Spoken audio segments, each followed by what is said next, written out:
Hello everyone. तो आज का वीडियो है डेडिकेटेड है ड्रोन सेक्टर के कंपनीज़ के बारे में। तो आज हम डिस्कस करेंगे कुछ ऐसे कंपनी जो कि ड्रोन सेक्टर से बिलॉन्ग करती है।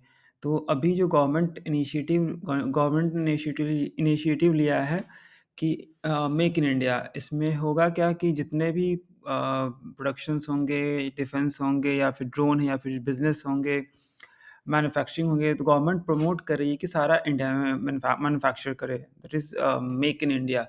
तो उसी के तहत जो हमारा ड्रोन सेक्टर है आने वाले टाइम में काफ़ी अच्छा कर सकता है। अगर हम बाहर की ड्रोन की कंपनी की बात करें तो ऑलरेडी वो काफ़ी टाइम से है, बट अगर इंडिया की बात करें तो वैसा बूस्ट मिला नहीं अभी तक। तो इसीलिए हम आज का टॉपिक में हम डिस्कस करेंगे कुछ ऐसे कंपनीज़ जो आने वाले टाइम में ड्रोन में अच्छा कर सकते हैं या फिर ऑलरेडी वो अच्छा कर रहे हैं, उनको ऑलरेडी ऑर्डर्स मिल रहे हैं। तो आज का हमारा पहला कंपनी है ज़ेन टेक्नोलॉजी।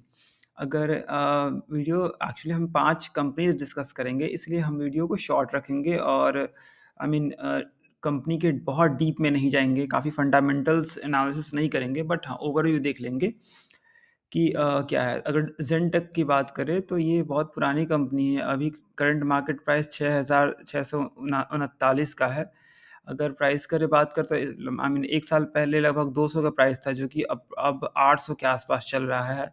अगर हम 1 साल में देखें तो यहाँ पे हमें देखने को मिल रहा है काफ़ी ज़बरदस्त ग्रोथ है, और अपने पीक से 868 से अभी 789 अप्रॉक्सिमेट लगभग 10% डाउन है।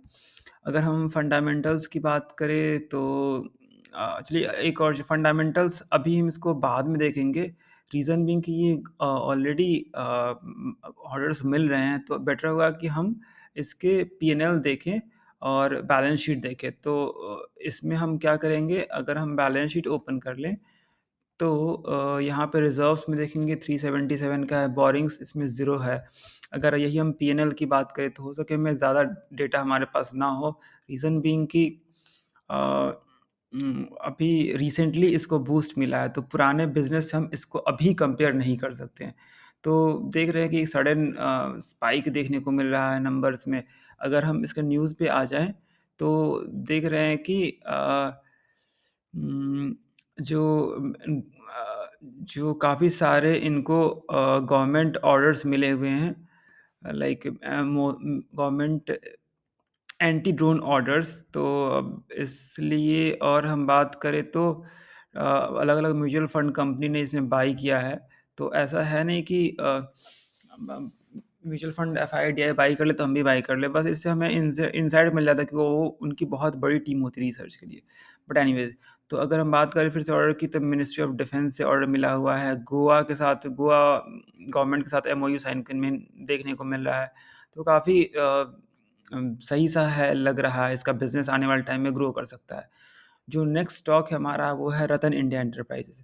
तो इसका अगर बात करें तो इसको अभी रिसेंटली ही लाइसेंस मिला है ड्रोन मैन्युफैक्चरिंग का, कि जैसे यहाँ पे देख रहे हैं कि today on securing drone certification. तो ऐसा नहीं कि ड्रोन अब कोई भी मैन्युफैक्चर कर सकता है, उसके गवर्नमेंट से सर्टिफिकेशन चाहिए होता है तब जाके उम इनको परमिशन मिलता है। तो इसका जो 2 सेक्टर में देखने को मिलता है, एक तो हमारा इलेक्ट्रिक बाइक में हो गया, दूसरा हमारा ड्रोन में हो, जो कि हमारा मेजर बिज़नेस है।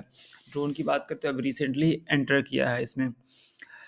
तो अगर इसके हम पी&एल पे बैलेंस शीट पे जाएँ तो इसका रिज़र्व्स भी 454 का है। बोरोइंग्स की बात करें तो लॉन्ग टर्म बोरोइंग 0 है, शॉर्ट टर्म बोरोइंग 1241 है।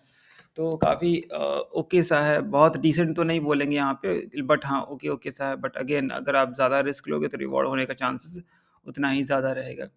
अगर हम क्वार्टरली रिज़ल्ट्स की बात करें तो ओके, तो यहाँ पे हम देख रहे हैं कि आई मीन पहले नेगेटिव में थी, काफ़ी फ्लक्चुएशन देखने को मिल रहा है, फिर नेगेटिव में, फिर पॉज़िटिव में।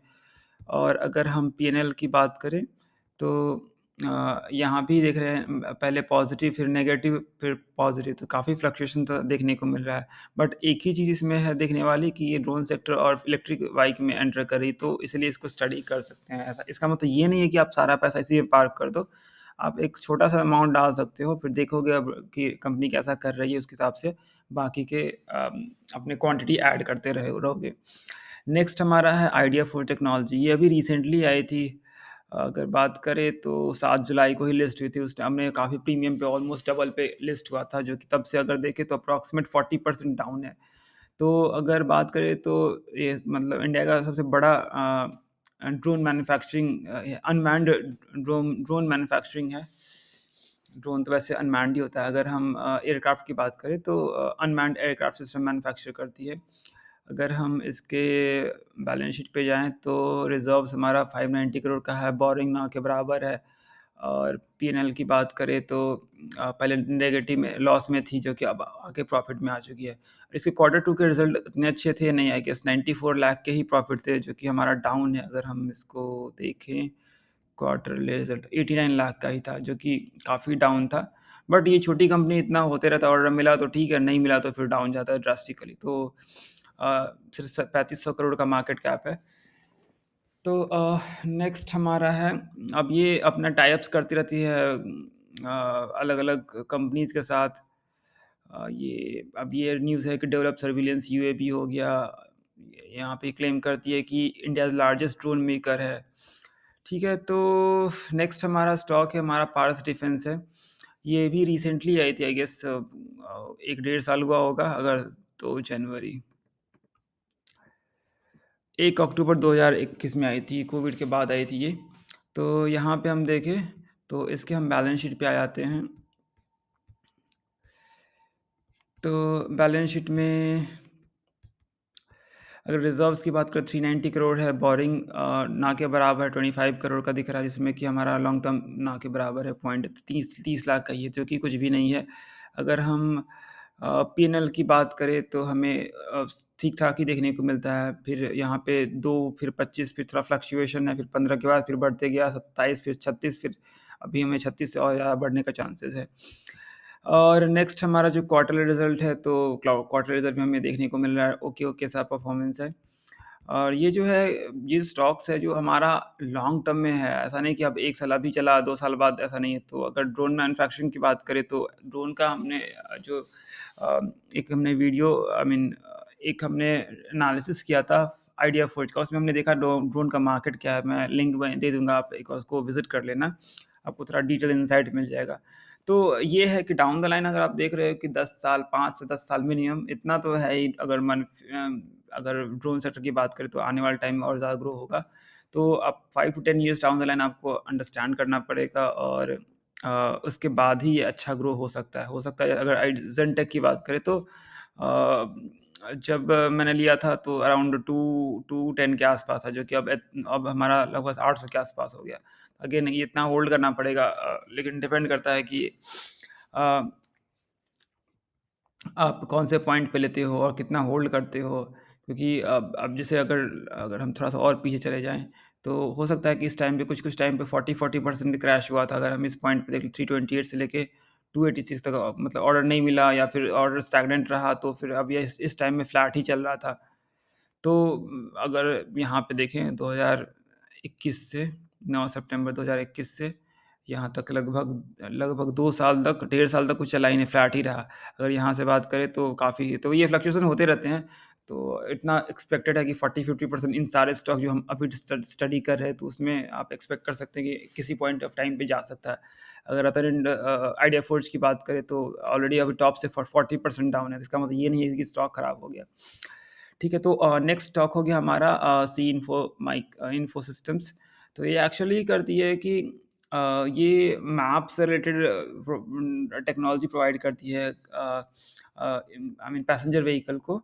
तो लेकिन अभी रिसेंटली अगर बात करें तो इसने ड्रोन में इन्वेस्ट किया है। तो ये invest in drone startup 20% stake लिया है 7 करोड़ पे। तो ये आने वाले टाइम में और अच्छा कर सकता है। अगर इसका स्टार्टअप ड्रोन अच्छा करे तो ऑब्वियसली इसका बिज़नेस भी इम्पैक्ट होगा। हो सकता है कि आने वाले टाइम में एक्वायरी कर ले। तो मतलब ये चांसेस अभी काफ़ी अर्ली स्टेज में, तो अभी कुछ कहना पॉसिबल नहीं है कि हाँ, खराब है, अच्छा है।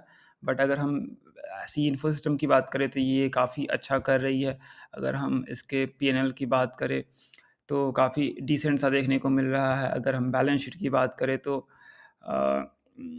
रिज़र्व्स देखिए 594 करोड़ का, हमारा बोरिंग्स 0 के बराबर है, ना के बराबर है, लॉन्ग टर्म 0 है। ठीक है? तो इसके हिसाब से जिस तरह से कंपनी काम कर रही है, अगर हम इन्वेस्टर्स की बात करें तो 52% है, 10% हमारा, 11% एफआईडीआई के पास है, बाकी के 35% अगेन छोटी कंपनी है तो एफआईडीआई ना भी हो सकता है, बट फिर भी है, जिसका मतलब में हमें कॉन्फिडेंस थोड़ा बूस्ट होता है कि आने वाले टाइम में ये अच्छा कर सकता है। रेस्ट हमारा पब्लिक का 35% है। और इसी तरह से हम बाकी के भी शेयर होल्डिंग पैटर्न देख लेते हैं, तो इसका प्रमोटर हमारा 58-59% है, डीएफआई ना के बराबर है, 3% ही है, बाकी के 38% पब्लिक है पास है। आइडिया फोर्ज का भी सिमिलर स्टोरी होगा। इन्वेस्टर की बात करें तो प्रमोटर हमारा 30% है। शेयर इतना डायल्यूट कर दिया इन्होंने कि पब्लिक प्रमोटर के पास 30% बचा हुआ है, बाकी आने वाले टाइम में हो सकता है कि और ज़्यादा। अब देखिए यहाँ पे फ्लोरिन ट्री हो गया, एंटरप्राइज़ हो गया, तो अगेन ये आई गेस ये एफआईडीआई में आना चाहिए, बट अगेन यहाँ पे लिस्टेड नहीं है। तो अगर देखें तो 30% प्रमोटर के पास है, बाकी के मतलब 23%, 24-25% होगा, तो पब्लिक के पास अगेन 35%, 35-40% ही जाएगा। तो नेक्स्ट हमारा है रतन इंडिया एंटरप्राइज। अब इसका मतलब ये नहीं है कि 30% हो गया तो शेयर खराब हो गया, तो देखना पड़ेगा कि इसके फाउंडर्स कौन है। तो थोड़ा मैंने लास्ट एनालिसिस किया था डिटेल में, तो वहाँ पे आपको इनसाइट मिल जाएगा, मैं लिंक दे दूंगा ऊपर में। ठीक है, तो नेक्स्ट हमारा इसका भी शेयर होल्डिंग पैटर्न देख लेते हैं। तो इसका 74% रखा रखा हुआ है, बाकी के 15%, 25% या 15% पब्लिक के पास है, 9% एफआई के पास है। तो और लास्ट हमारा इसका भी देख लेते हैं, तो 57% हो गया, बाकी एफआईडीआई के पास लगभग 5% ही है, बाकी की 36% पब्लिक के पास है। तो ये रिस्क होता है एसोसिएटेड एसोसिएटेड छोटी कंपनियों की, तो डूबने का चांस ज़्यादा है। तो इन सब में सारे ही हो सकता है कि सारे ही ज़ीरो, सारे तो एक सब हाईली इम्पॉसिबल है, बट चांसेस है कि कुछ कंपनीज़ में ज़ीरो हो जाए। हो सकता है कि बहुत ही अच्छा थाउज़ेंड्स ऑफ टाइम्स रिटर्न दे दे। तो अगेन डिपेंड्स करता है कि काफ़ी कैसा मार्केट चलता है, कैसा बिज़नेस करती है, कैसे ऑर्डर्स मिलते हैं, कैसे ऑर्डर डिलीवर होता है अगेन। सो बस यही है, और ये था हमारा फंडामेंटली, आई मीन डिटेल तो नहीं बोलेंगे, बट हाँ, ओवरव्यू देख लेंगे कि हाँ, ये सब स्टॉक्स अच्छा कर सकता है आने वाले टाइम में। बट अगेन डिस्क्लेमर यही है कि आपका हार्ड अर्न्ड मनी है, so you should be diligent enough to invest your money. But मेरे हिसाब से हाँ, ये सब अच्छा कर सकता है। Thank you so much for watching, see in the next video, bye bye.